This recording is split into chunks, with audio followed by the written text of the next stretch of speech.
بسم الله الرحمن الرحيم. ويل للمطففين الذين إذا اكتالوا على الناس يستوفون وإذا كالوهم أو وزنوهم يخسرون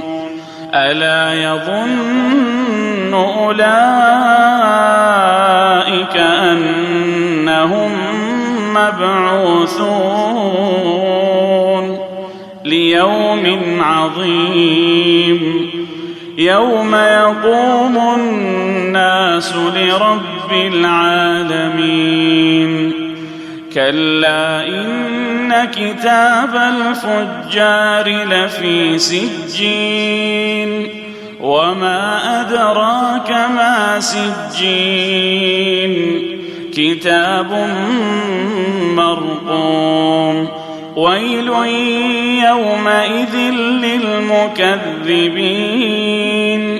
الذين يكذبون بيوم الدين وما يكذب به إلا كل معتد أثيم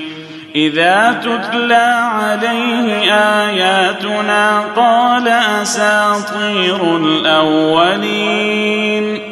كلا بل ران على قلوبهم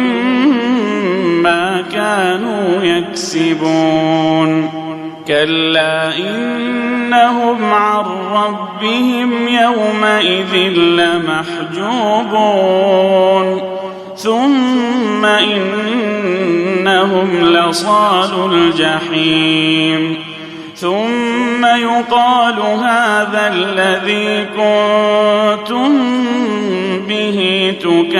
تكذبون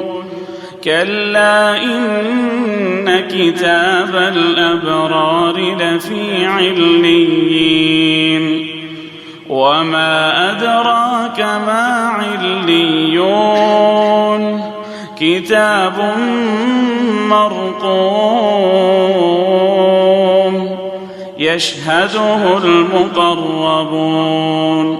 إن الأبرار لفي نعيم على الأرائك ينظرون تعرف في وجوههم نضرة النعيم يسقون من رحيق مختوم ختامه مسك وفي ذلك فليتنافس المتنافسون ومزاجه من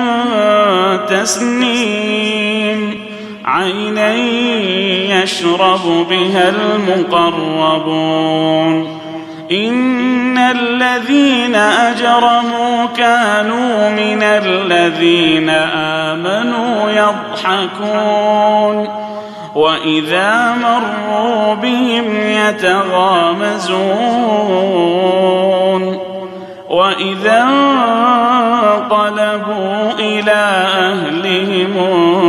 انقلبوا فكهين وإذا رأوهم قالوا إن هؤلاء